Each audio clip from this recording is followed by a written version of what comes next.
Okay students, आज physics में topic करते हैं कि एक एक्सप्रेशन डिराइव करना है for time period of a simple pendulum, लेकिन यूजिंग डायमेंशंस यूज करके करेंगे। तो देखो, पहले तो ये समझना पड़ेगा कि सिंपल पेंडुलम होता क्या है। अब देखिएगा सिंपल पेंडुलम क्या होता है, पहले वो समझा देता हूं मैं। ये आपका एक सपोर्ट लेके ये वायर है, स्ट्रिंग कह लीजिए, वायर से अच्छा स्ट्रिंग है, और ये एक मास है जिसको हम बॉब कहते हैं। इसकी लेंथ जो है वायर की वो L है, और ये सस्पेंडेड है एयर में। जस्ट लाइक एक स्ट्रिंग लिया, उसमें एक पत्थर बांध दिया, मास पत्थर समझ लीजिए, ठीक है। और उसको अगर हम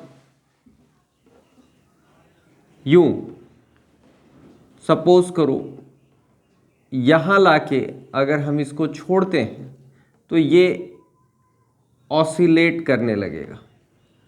ऑसिलेट करने लगेगा मतलब यहाँ से ऐसा जाता हुआ फिर यहाँ तक पहुँच जाएगा, और फिर वापस भी आएगा और इधर जाएगा, आता जाता रहेगा। तो this becomes a simple pendulum. ये ऐसा ऐसा ऐसा करता रहेगा। ओके, तो अब बात आती है कि इस बॉब का मास m है, लेंथ L है, और अगर ये एयर में ऐसे सस्पेंडेड है तो ग्रेविटी इसे पुल कर रही है, मतलब अर्थ इसको पुल कर रही है, फोर्स ऑफ ग्रेविटी लग रहा है, और एक्सेलरेशन ड्यू टू ग्रेविटी जो है वो स्मॉल g है। तो टाइम पीरियड क्या होगा? अब टाइम पीरियड है क्या चीज़, ये भी समझ लीजिए। टाइम पीरियड जो है, ये जो ऐसा फ्रीली सस्पेंडेड जो पोजीशन है, this is called mean position. इसको हम क्या कहते हैं? Mean position. ये जहां ये एंड तक जा रहा है ऐसा ऑसिलेट करता हुआ, एक्सट्रीम पोजीशन हैं ये है एक्सट्रीम पोजीशन, ये भी है एक्सट्रीम पोजीशन। एक्सट्रीम पोजीशन, ये भी है एक्सट्रीम पोजीशन। तो दो एक्सट्रीम पोजीशंस हैं, एक मीन पोजीशन है। अब टाइम पीरियड क्या होता है? टाइम पीरियड होता है time taken to complete one oscillation. एक ऑसिलेशन कंप्लीट करने में जो टाइम लगता है वो टाइम पीरियड ऑफ ऑसिलेशन कहलाता है। बात यह है कि वन ऑसिलेशन कितने को कहेंगे हम? वन ऑसिलेशन कितने को कहेंगे? तो बात समझिएगा। इस एक्सट्रीम पोजीशन का नाम मैं E1 दे देता हूं, इसका E2, मीन पोजीशन का M दे देता हूं, या O पोजीशन कह लीजिए, O कह लेते। तो देखो, दो तरीके हैं सीखने के। पहला तरीका कि मैं इसको पुल करके लाया यहां तक, एक एक्सट्रीम पोजीशन पे लाया और इसे रिलीज कर दिया, मतलब छोड़ दिया। तो ये मूव करता हुआ मीन पोजीशन को क्रॉस करता हुआ दूसरे एक्सट्रीम पोजीशन तक जाएगा, फिर दूसरे एक्सट्रीम पोजीशन से वापस मूव करता हुआ ओरिजिनल फर्स्ट एक्सट्रीम पोजीशन पे आ जाएगा। तो this is called one oscillation. तो वन ऑसिलेशन क्या है? E1 to E2 through O, and then E2 to E1 through O। मतलब E1 से शुरू, फिर E1 पे वापस आ गया, लेकिन थ्रू O। तो इतने में जो टाइम लगेगा that is called one oscillation.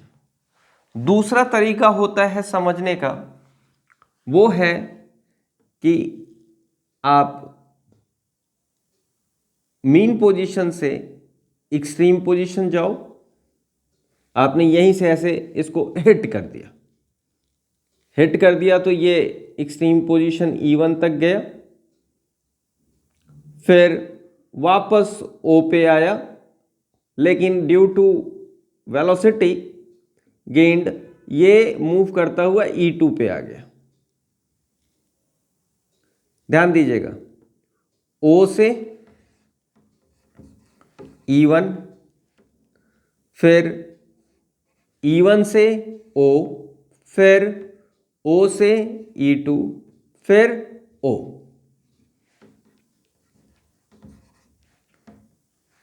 This is called one oscillation. ये थोड़ा आपको समझने में ध्यान देना पड़ेगा, ये इजीली आ जाएगा। E1 से E2 फिर वापस E1 पे,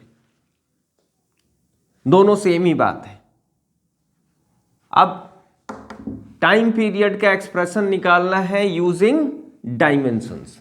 तो डायमेंशंस यूज करके कैसे निकालते हैं वो देखिएगा, कैसे निकालें। तो टाइम पीरियड जो है सिंपल पेंडुलम का, it may depend on the mass of the bob, दूसरा length of pendulum that is इस स्ट्रिंग की लेंथ, और एक्सेलरेशन ड्यू टू ग्रेविटी। तो उसके लिए हम करते क्या है, प्रिंसिपल ऑफ होमोजेनिटी का यूज करते हैं, बट हम लिखते कैसे हैं अब ये समझ लो। और सिंपल सा काम है, time period that is T, जिस पे डिपेंड करता है उसको प्रोपोर्शनल साइन के साथ लिख देते हैं। प्रोपोर्शनल टू मास पे डिपेंड कर रहा है, में डिपेंड है तो मास रेज टू ए, एक कांस्टेंट नंबर है। लेंथ ऑफ पेंडुलम तो L raise to B, acceleration due to gravity that is G raise to C। अब ये प्रोपोर्शनैलिटी साइन हटाते हैं तो V राइट इक्वल, और एक कांस्टेंट ले लेते हैं K, M raise to A, L raise to B, G raise to C। K is dimensionless constant, K is suppose करते हैं ये dimensionless constant, where K is dimensionless constant. अब हमें डायमेंशन को यूज करके करना है तो we take dimensions both sides, ठीक है। तो टेकिंग डायमेंशंस बोथ साइड तो लिखते हैं dimension of T, K dimensionless है लिखने की जरूरत नहीं, dimension of M raise to A, dimension of L raise to B, dimension of G raise to C। अब आपको पहले से पता है ये टाइम है, तो मैं इधर लिख के देता हूं आपको।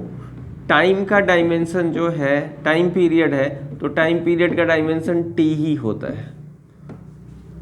मास है तो मास का डायमेंशन जो है that is capital M। L length का डायमेंशन जो है that is written capital L।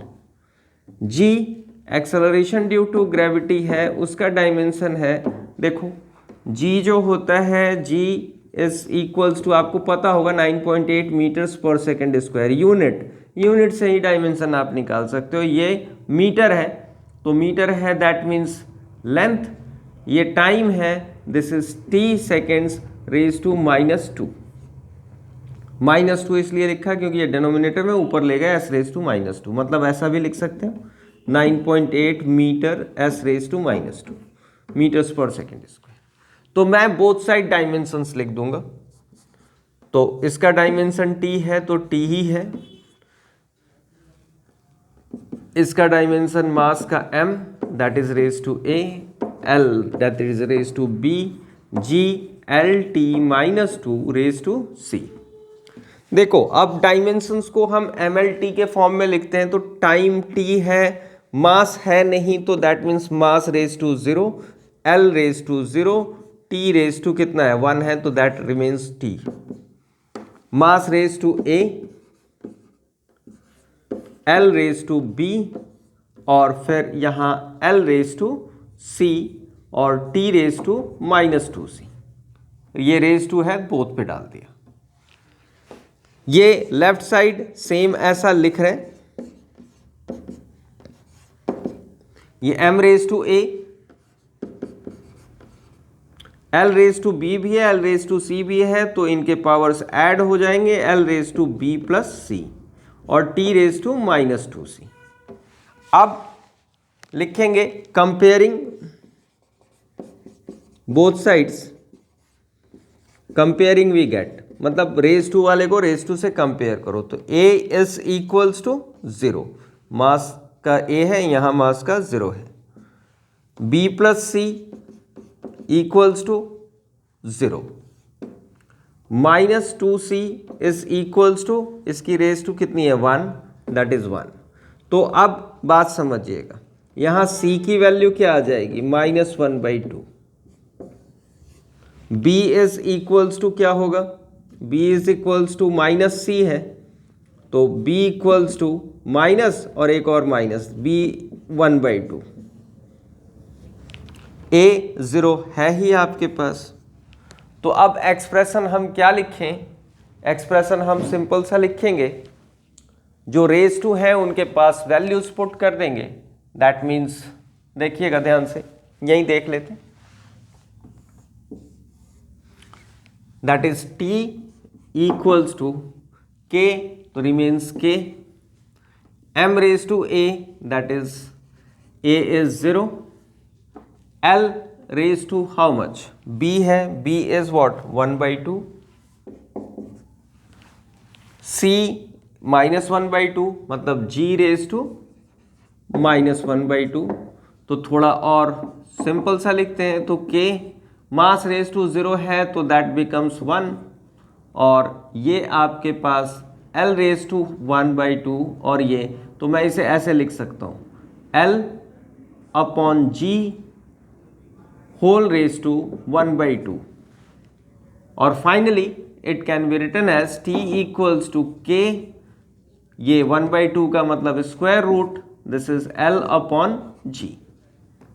तो यहां से ये एक्सप्रेशन आ गया टाइम पीरियड का, तो टाइम पीरियड का एक्सप्रेशन आया T इज इक्वल्स टू, हाँ एक चीज और बताऊं, ये जो कांस्टेंट K है ये डायमेंशंस के मेथड से हम कैलकुलेट नहीं कर सकते, प्रोपोर्शनैलिटी कांस्टेंट, ये हम एक्सपेरिमेंटली कैलकुलेट करते हैं यूजिंग ग्राफ्स, रीडिंग्स, जो भी कह लीजिए आप, ठीक है। तो that is it is found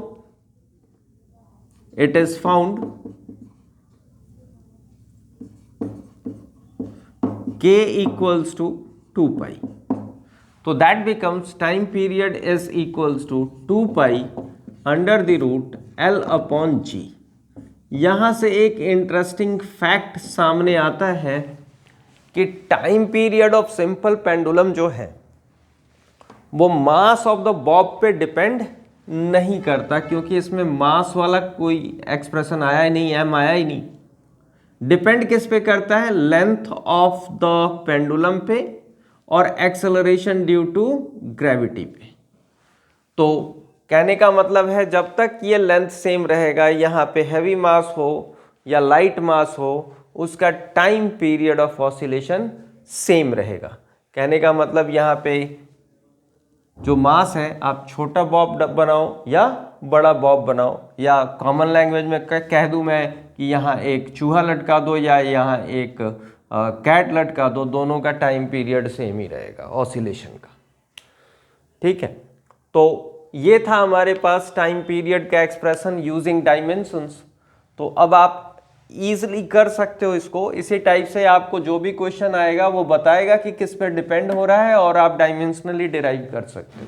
हाँ, एक लिमिटेशन यही है कि आप ये जो कांस्टेंट K है इसकी वैल्यू आप डायमेंशनली नहीं निकाल सकते, बस एक्सपेरिमेंटली निकलता है। तो अगर आपके पास याद नहीं है तो उसे K ही रहने दो, दैट्स ऑल।